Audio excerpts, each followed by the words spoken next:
Now, don't you think that would be the beginning of all the problems? Because if you take history, all the major battles have been fought because of religion. This thing could be labeled differently. I mean, a temple in every city could be labeled. No, I did not say temple in every city, did I? I said your home, your city, your town and your state and your nation and the world should become like a temple. That cannot be done by building more temples. That can only be done by you being in touch with the divine. And anyway, about the major war, you need to understand this. There never was any kind of religious war till about 2000 years ago. Not even 2000, about 1700 years. There never was, because in the East, in this part of the world, there was no such thing as religion. You do not know this? This is the only religionless culture, godless culture. This may be a little scary for people, because we have 33 million gods and goddesses and that happened when our population was 33 million. Since then, our population has increased, but we did not create enough gods and goddesses. Because of Western influence, we started feeling ashamed of gods and goddesses. If each one of you, there's something called as Ishtadevata, you can create your own god. You don't like any of the things available, you can make a tree in your house, God, you worship it, nobody will think it's an odd thing in There's a rock in your garden, you can worship it, nobody will think it's odd. You can worship your mother, you can worship your wife, you can worship your child, you can worship a cow, whatever you want. But the important thing is, there should be devotion in your heart, because if there is no devotion, with this much intelligence, this animal will go crazy. It needs devotion. Devotion means not about God, about you, isn't it? Is devotion about you or about God? Whose quality does it change? Whose quality does it change? Your quality or God's quality? It's about you. It's about transforming you into a certain level of sweetness which cannot be contaminated from outside. This is what devotion means. That you are devout means you have created a certain sweetness in your emotion which cannot be contaminated, which cannot be made bitter by somebody else. If you love this person, if this person gets against you, your love becomes poison, isn't it? Don't know. So devotion is that dimension of intelligence where you know how to manage your sweetness irrespective of what the world is doing to you and the people are doing to you. If you don't have this capability, you will not go very far in this world, isn't it? If you have the fear that you could become bitter, you will only take baby steps in your life. If you know, no matter what happens, this is how I am. It does not matter what happens to me in this world, this is how I will be. If this assurance you have, only then you take full strides into the world. Otherwise, you will always take hesitating strides into the world, isn't it? So, there has never been a religion in this country, I want you to know. What you call as Hindu is a geographical identity. Anybody who's born in the land of Indus is a Hindu. You can believe in God and be a Hindu. You can disbelieve in God and be a Hindu. In your house, if you have 5 people can worship 5 different types of gods and still be okay with each other. This is not allowed anywhere else, because here we know that God is man's making. It is a device that we have created to touch the divine. Yes? If you do not understand this, how did all the gods come? We want to create devices to somehow touch the dimension, which is the basis of creation. So we evolved a whole technology of God-making, not just creating forms, energizing them in such a way that it will assist you to touch the dimension of life. Everything is same energy. If you take some filth from the gutter and throw it at the root of the mango tree, it becomes a mango. The filth and the mango are same, isn't it? So why don't you just eat the filth, not the mango? No, you cannot eat that, but the mango you want to eat. This filth has been transformed into such sweetness, isn't it? What you call as earth that you walk upon is what is sitting here as your body and my body, isn't it? Yes or no? So it is the same thing, but it can be transformed into different dimensions of sweetness and energy and possibility, though it's the same thing. So understanding this, we evolved a whole science of consecration where we know how to turn a stone into divine. It is not a simple process. It is not just by belief. It is not just because of somebody believes it. It will reverberate. There is a whole science as to how to energize a space. Simply you can energize this space, make it crackle. You can take any object and make it. For example, if you are sensitive, you hold this in your hand, I will just hold it in my hand for 1 minute and give it to you, it'll feel different. Only problem is, this object will not be able to hold that energy for too long. After some time, it'll dissipate and again become a metal plate. If you create this form with the necessary care, you can energize it in a way that it stays for a long period. So, we can consecrate an object. What is just stone right now will reverberate with a tremendous field of energy.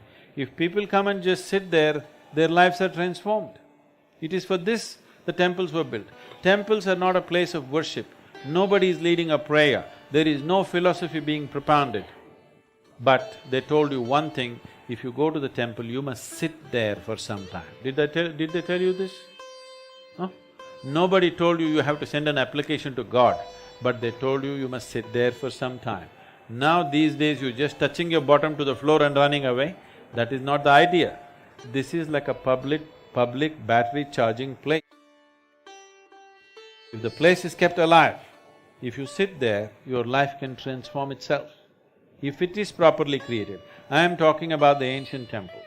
Today's temples, many of them are built like shopping complexes, probably for the same purpose, that's a different thing. But if it's properly done, it is a phenomenally energizing space. Life can change simply sitting there.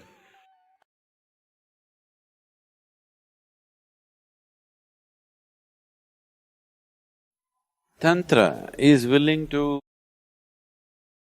use the mind in a certain way.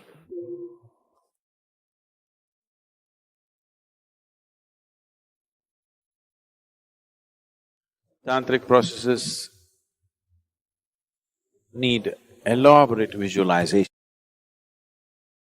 elaborate. Very sophisticated levels of visualization to a point where it manifests. To make mental process just like a physical process is what Tantra is trying to do.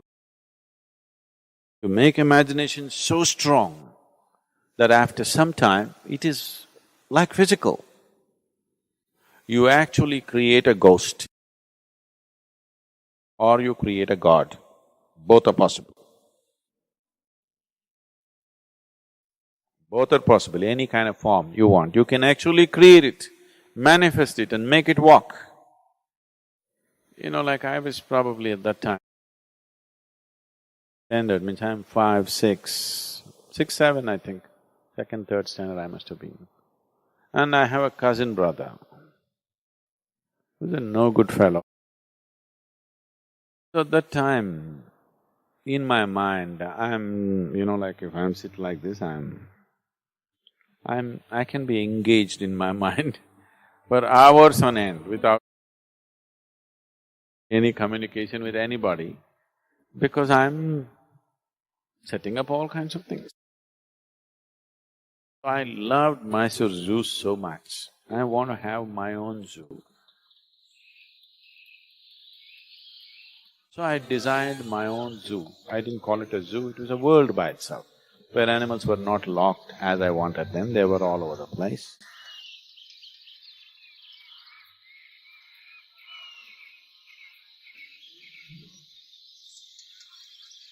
lots of animals, and of course I had a rhinoceros and… So this fellow, one day he was with me and I told him, you want to see my pet animals? He said, yeah. So I just kind of took him in.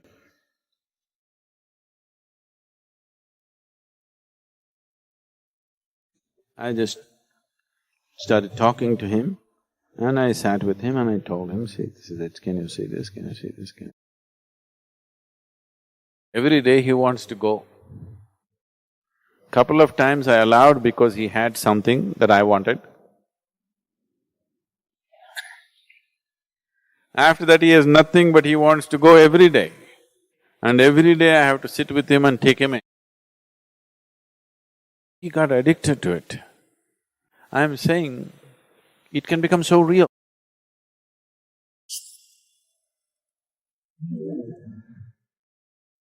Whatever human beings are doing, use the same things to elevate yourself. This is the way of the Tantra. When it comes to the Guru, he exercises Tantra on the disciple in different ways, in ways that they will not know. If you get connected like this energy-wise with a powerful deity, capabilities that are enshrined into that deity becomes available to you. Someday you must do that with me, or if you find me unattractive, you can do it with Dhyanalinga. Tantric processes need elaborate visualization. You will see Parvati wanted to have a child. The epithelial cells from your body, earth for the material, your own energy and your mind, you make a baby out of it and it stands up. Once we initiate people into tantric processes, we cannot leave them alone because technology is an evolving process. With tantric practices or tantric methods, the change is dramatic. Tantra is a series of initiations. More than the practice, it's a series of initiations. When you went into it, how you were, when you came out of it, you're not the same person anymore. The Tibetans, because they came from a culture which was steeped in occult, they were looking for magic, they want things to happen. They added Rakinis and Dakinis and everybody to Buddha. In the tantric principle, everything fits in because there's no principle. The principle is of unity.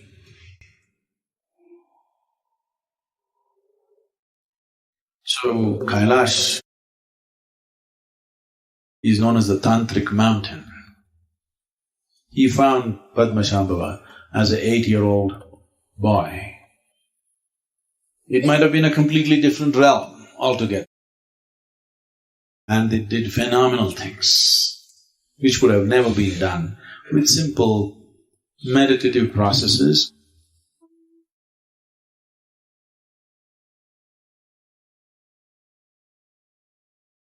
Nothing in the world will ever happen 100% your way. This 1% must happen your way. Your body and your brains cooperate best only when your experience of life is pleasant. This being the most complex chemical factory, we can teach you how to be a great manager of this factory so that you are always absolutely blissed out. Hey Sadhguru, my question is, so many times in society you are often told what should make you happy, and in a way we are followers. I wanted to find out your opinion on what should make a person essentially happy. So, what is it, or what does it mean to be truly happy? Namaskaram, KG. Sorry to tell you that my April trip to South Africa has been postponed, riding on the virus.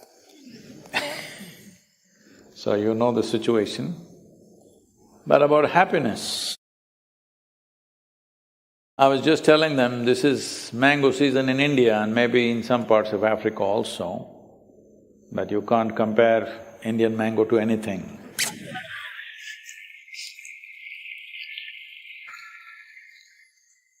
Well, now when we go near a mango tree, this is a time when all the young boys and girls are looking.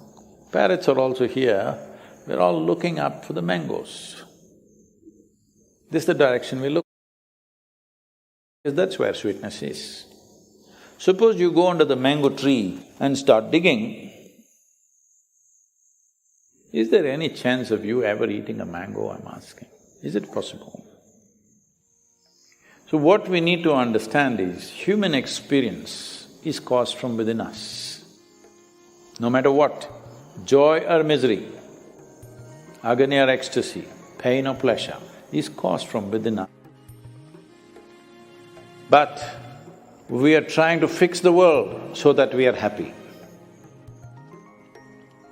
Say, we thought we are fixing it, just a silly virus. Our whole lives go into an upheaval. So right now, all our programs cancelled and much financial loss all over the place because we booked major event spaces, and so much has been done, volunteers have worked everywhere. Now it's just up in the air, we cannot even say when we will do it. This is the time to get into depression. Because everybody says if things don't happen the way you think they should happen, you must be miserable. Nothing in the world will ever happen 100% your way. This 1% must happen your way, 100%. If this one happened 100% your way, would you keep yourself blissful or miserable? That's all the question is. I know what's your choice. You're asking this question because, as you said, people say, this will make you happy, that will make you happy, fix this, fix that, fix everything. Still it will not happen because you're trying to dig mangoes from the roots. That's not where it comes up there. So what is within you, if you search for it outside, it's going to be an endless search. This is why we are talking about inner engineering. You fix this one. Being joyful is a chore. Rest of the life we have to do to the best of our ability. No two human beings can do outside life to the same extent. It's never possible. No two human beings can ever do it the same way when it comes to the world. But if you are joyful, you will do your best. That's all that matters. In this life, are you doing your best in every possible way? You can only do that if you are happy and joyful by your own nature. If your happiness depends upon what is happening around you, whether you get a wicket or not, you were just about to play Australia, is it? Got cancelled, huh? Oh, they're playing India? Now I can't even wish you luck.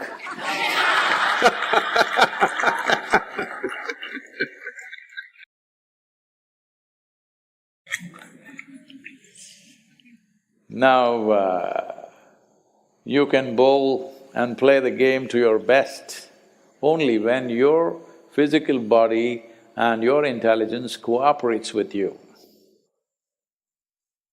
It doesn't take any scientific understanding.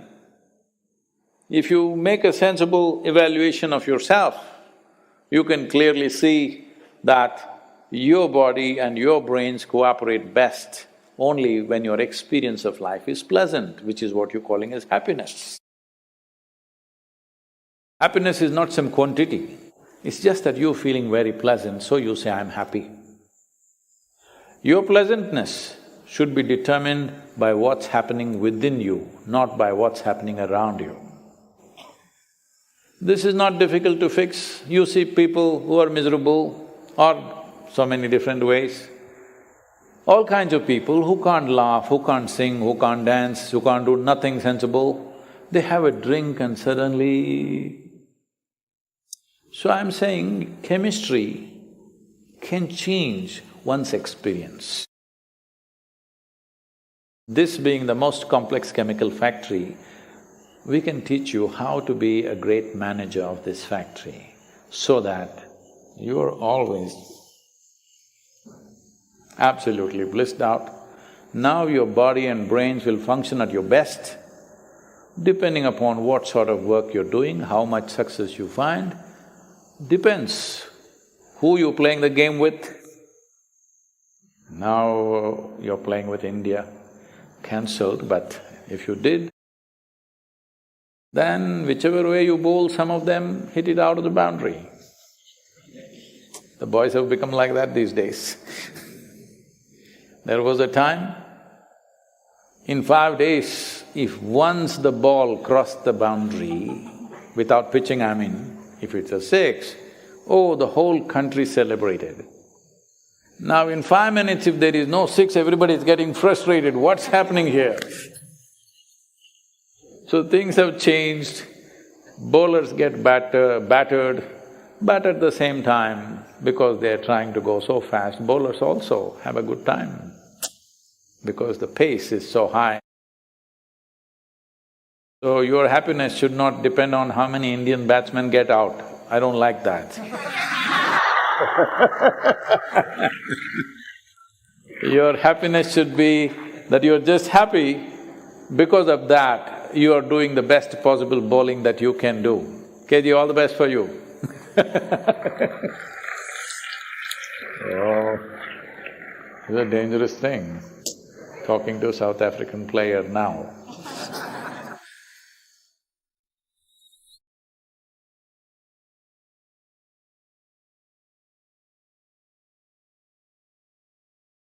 Taking charge of his life and becoming unstoppable no matter what kind of background you come from.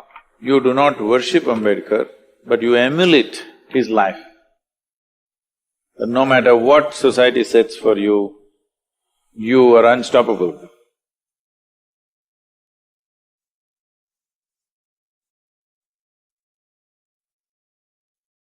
See, unfortunately, all leaders are being appropriated by somebody, If you say Sardar Patel, Congress will say he was a congressman, why are you talking about him? If you say Ambedkar, they say he was a Dalit, why are you talking about him? All the people who worked for this nation, they being inspiration for everybody in this country is important.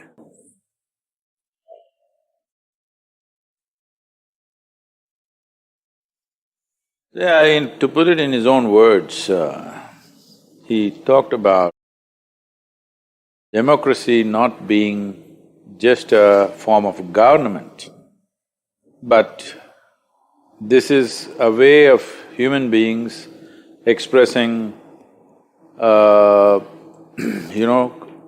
respect and reverence to each other. These are his words.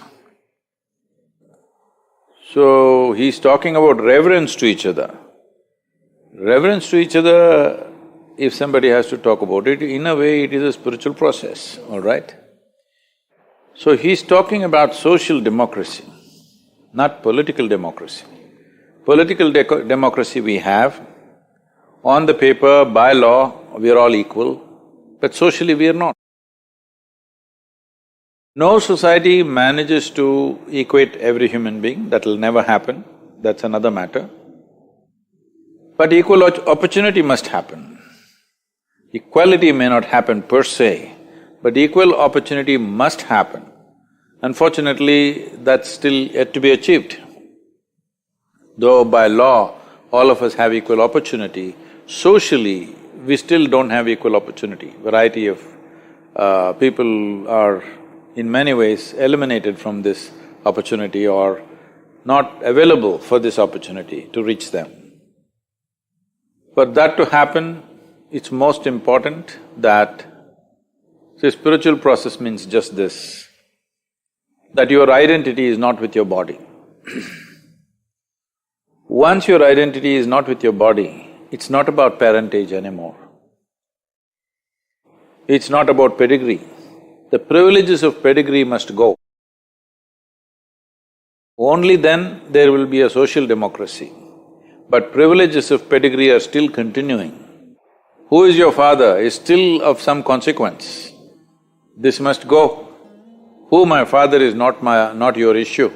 That may be a personal issue for me. Nothing to you. Who I am is all that matters to you. This has to come in the society, it's not happened yet. We are in many ways practicing feudalism through a democratic system. Why whenever there's an election, there's so much talk about caste, creed, religion, who you pray to, what caste you belong to, what does it matter? But it matters because we are practicing feudalism through democratic means. Everybody knows if you get this caste, what is the percentage, if you get that religion, what is the percentage. Ambedkar's vision was a social democracy,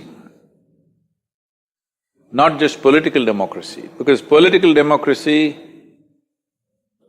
any democracy for that matter, is an endless debate and a confusion. It is worthwhile only when we achieve social democracy. Only political democracy is actually an impediment in many ways. Well, we don't get there straight away, we have to have political democracy first and then reach out to social democracy, that's what we are doing.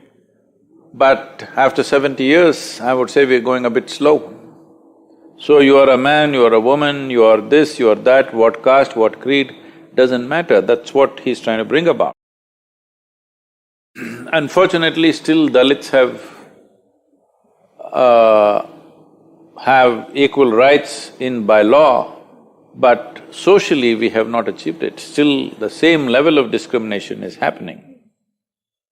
The poignant story that he talks about in his life when he was 9 years of age, when he travelled from a village to go to some place where his father was working, near Pune or wherever. This 9-year-old boy and his rest of his family travelling, when they got off in the railway station, they were not allowed to stay in the waiting room. No bullock cart was willing to take them to the destination. And after much haggling, some bullock cart wala decided to take it, but he puts them on the bullock cart and prefers to walk, because he does not want to sit on the bullock cart along with these people, because at that time it is believed that you will be polluted by their contact. Unfortunately, the same reality continues in rural India, if not to the same extent, but it continues still this idea another human being's touch could pollute you, or even their shadow falling upon you could pollute you, unfortunately continues to this day. As a generation of people, we must put an end to this now, because the very idea of India as a republic will fail if we do not fix this.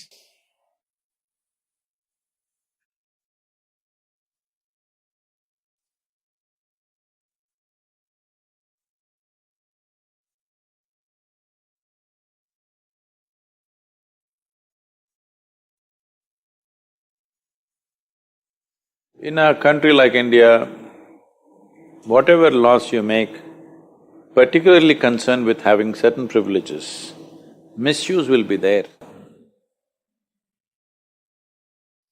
We have to weigh between use and misuse.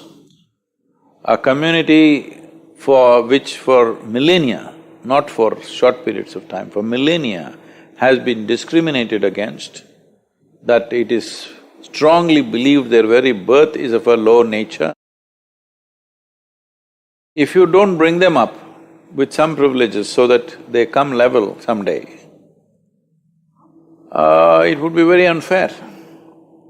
Just because today somebody is getting some reservation and you think it is not fair because you didn't get into your college or whatever, I understand the angst that is there. We need to understand that's because of we have too much population for whatever infrastructure or education or the facilities we try to create. But reservation, in many ways, as I have seen, particularly in the south, maybe it's not been very well used in the north, but in the south, a whole generation of people from those communities, Dalit community, have gotten well educated, gotten well placed mainly because of reservation. Now resentment will come on various levels. So this is a little adjustment with reservations may have to be done as time goes by. See, for example, you can give admission to somebody, but you can't pass him because he belongs to a certain caste, then you're bringing down the competence levels in the country. They must be given opportunity and they must be given extra coaching to make up for whatever loss they've had due to lack of proper schooling. But we should not compromise on competence. And similarly for jobs, they must have reservations so that they can enter the job situation, but promotions must come only with competence. This adjustment needs to happen, but as we said, in a democratic process, there is always… after all, an election has to be won. Nobody dares ever to talk about any change, whether positive or negative, which concerns, because anything that concerns a particular community becomes a volatile, election winning or losing kind of thing. I strongly feel that reservations in the present level of development, where the Dalits are in this country, they still need it. But if a distinction is made between urban Dalits and rural Dalits, because the maximum discrimination and disadvantage happens in rural India, they must be given far more advantage than those who are already living in urban societies. It can also be made like this: first generation, to get out of that social pit that unfortunately has been dug for them, they must be given reservation. Second generation, it must drop a little bit, third generation should be out of it. But for rural Dalits, it is very, very essential. There is no way out of that right now, because the discrimination is so cruel. So we should not underestimate this and think, oh, they are getting all unfair advantage, you must take off the reservation. No. Such people should expose themselves to the rural situations in this country, how discriminatory it is, horribly discriminatory it is. They cannot even enter your house from the main door, they have to come from the back door. That is not acceptable for any human being. They can't drink tea in a local tea shop. That is not acceptable, all right? So, this privilege of pedigree has to go, and reservation is not a curse upon the country. We can fix some timeline, 2 generations if they come out of it. Those who have come out of it should voluntarily go out of it. Something like this must be created. Dalits who have come out of it should share the reservation with those who have not come out of it. I mean, this is from responsibility only.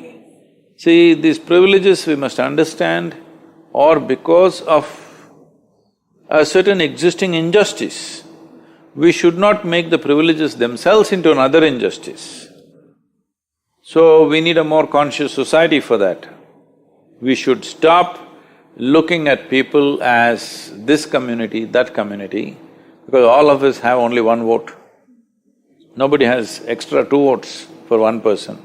So that means by law we're equal. Socially that has to manifest.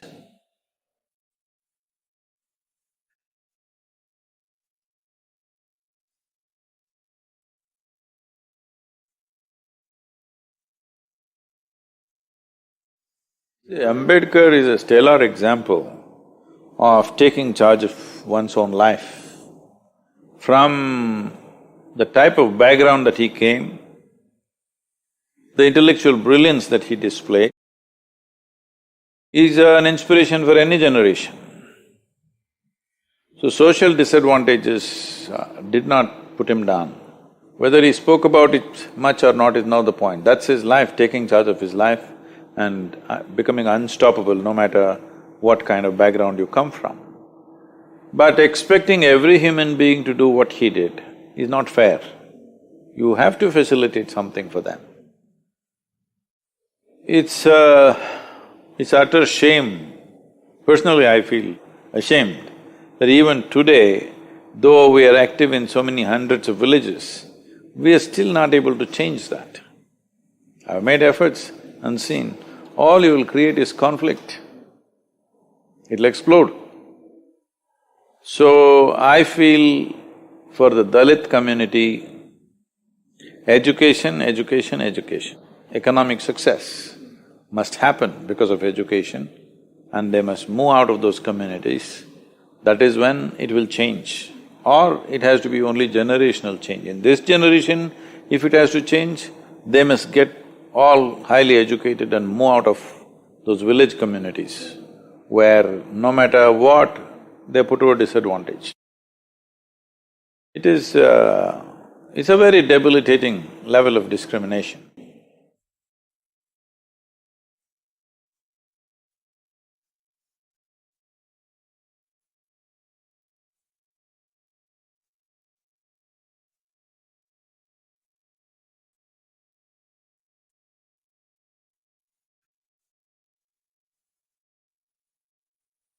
Though this culture has been steeped in spirituality for thousands of years, and always we've been told our life is our karma, that means our life is our making. In spite of that, in the last few hundred years, we've become such a helpless lot. I would say this is the consequence of being an occupied nation for nearly 1,000 years. Unless you suck up to somebody up there, there's no way you can survive. I think that's gone so deep into Indian psyche. And when a good leader comes up, when a capable leader comes, when a competent leader comes there, what he needs is many layers of leadership. Instead of that, what he gets is worship. What is he going to do with his worship? Unfortunately, we have not created those many layers of leadership because this is the psyche of an occupied nation, especially when it remains occupied for hundreds of years, where people slowly understand if you put up your head, you'll lose your head. Best thing is to put down, mind your own business and get away. If you want something, suck up to somebody who's sitting up there. This has gone very, very deep into us. I think in many ways Ambedkar fought against that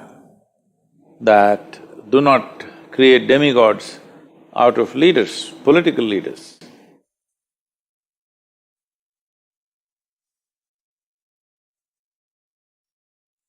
So one thing you should do with Ambedkar is, you do not worship Ambedkar, but you emulate his life. That's what is needed. Instead of emulation, he is getting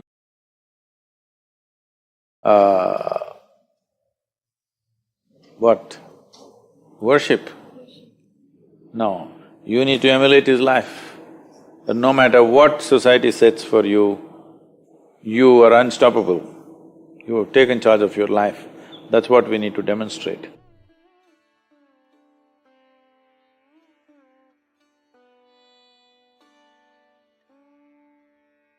Don't create the expectations, there'll be no dejections. It's like, I throw a stone up, Sadhguru, I throw a stone up, why is it landing on my head? Well, that's how it works on this planet. If you don't want it to work like this, you must leave this atmosphere and throw the stone up, it just continues to travel straight up. This is how it works here. If you throw it up, it lands on your head. No? You are like somebody who plays solitaire, you know. Yes, this is like playing solitaire. This is just because you're like a person who wants to drive on the Mumbai street without knowing anything about the vehicle that he drives. You don't know how to drive, but you got into a car or motorcycle and tried to do… Motorcycle won't cooperate at all. First moment you'll fall. Car is little easy, anybody can make it roll, you know, kids on four wheels. So if you drive, then you say, Sadhguru, I'm driving, but there is so much fear, what to do? And people are dying on the street, what to do? Well, that's what will happen. So if you want to drive it, you spend some certain amount of time learning to drive before you hit the road, isn't it? This is also just like this. Before you start your life, you must spend some time learning something about this machine, isn't it? This body, this mind, how to use it, in what way it operates best. Shouldn't we spend some time? No, you just jump into life and as I create expectations and I get dejected, obviously unrealistic, isn't it? So, oh, if I don't create expectations, maybe I won't do nothing. That's not true. Anyway, you're doing something, isn't it? Even the bees and the birds and the ants and the elephants are doing something, isn't it? Whatever they can do, aren't they doing? So that's all you can do also. Whatever you can do, you can do. What you cannot do, you cannot do. So we taught you Isha Yoga to remove all the other nonsense. You understand? If you can look upon everything around you the same way, everything that you can do, you'll do. What you cannot do, you'll not do. What's the problem? That's how the whole existence is functioning, isn't it? If you ask this planet to spin backwards, can it do it? So even Mother Earth cannot do, so what's the big deal? You are just a piece. Isn't it so? The earth is spinning like this. If you say spin like this tomorrow morning, can it spin? No. So, what's the big deal? You can only do what you can do. So once you see this, your whole life will be focused on how to enhance your ability to do, not waste your time on silly expectations. Life will happen the way it happens not because you desire, it happens because you're enabled in a certain way. Instead of enabling yourself, you're wasting your time in silly expectations of yourself. So, instead of spending your time building fancy expectations, spend your time to enable this one. What you're capable, that's all you will do, isn't it? Can you do something more? Can anybody do something more than what they're capable of? No. It is just that your capability can be stretched.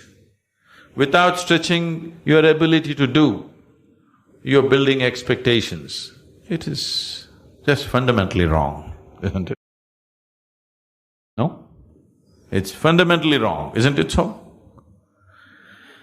Now I want to run 100 meters in 7 seconds. You shouldn't think of this. You should just work on your legs and your lungs and just run. Maybe, who knows, you'll run it in 6 seconds, who knows? Why are you worried about the time? You build your legs into as powerful a condition as you can build it and just run. Just for the simple joy of it. We don't know what will be the time. 21 minutes.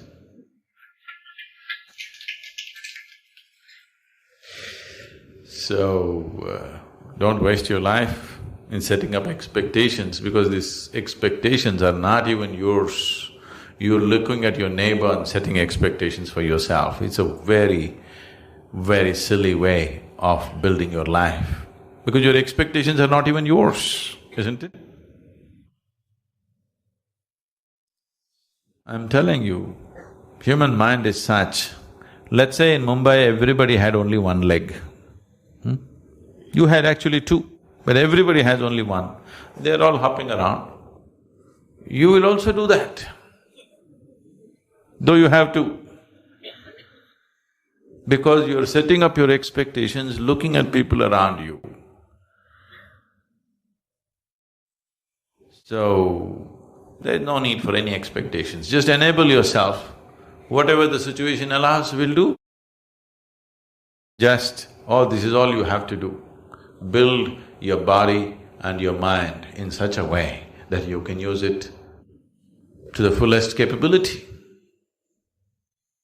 So whatever kind of situations arise in front of you, accordingly you act, not the fancy way you like.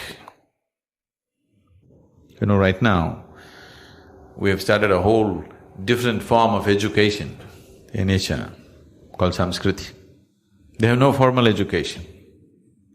They're just learning yoga, classical music, classical dance, Sanskrit language, English language, and martial arts, nothing else. These kids know nothing, but you come and see them absolutely like this, because we're just teaching them to use their body and their mind to the fullest capability. You will see by the time they're 18, they will be phenomenal creatures. Because your success in this world is just this. The physical world, the success is just this. How effectively can you use your physical body and your mind? That's all your success is. Is that so? That's all it is, isn't it? A little bit of knowledge you need, the damn knowledge is all on the net, you don't have to keep it in your head. It's all in the net. Unless you want to do some specific kind of activity want to build some knowledge, you can do that. But that also, I would say the whole education system, which is little over 20 years right now, can be compressed to 5 to 6 years if people are of a certain mental capability. And every human being, almost every human being except those who are impaired in some way, almost every human being is capable of this. If only you take off the silly expectations which are a crippling factor, because your expectation is if somebody is doing this, you want to do one step more, even if that's a crippled standard. You don't go about building expectations, you just work upon building your body and your mind to enable yourself that you can use it to the fullest extent. We don't know how you will use it. What you do in this world should be relevant to the situation in which you exist, isn't it? Action is always about the situation, not about you. If this one thing, if you get it, then there'll be no expectation. Simply you do what's needed. In a given situation, you simply do what's needed, that's all. If you're placed in Mumbai, you learn the stock market. If you're placed in Kanyakumari, you learn fishing. This also you do well, that's also you do well, that's all, wherever you are, that's all there is, isn't it?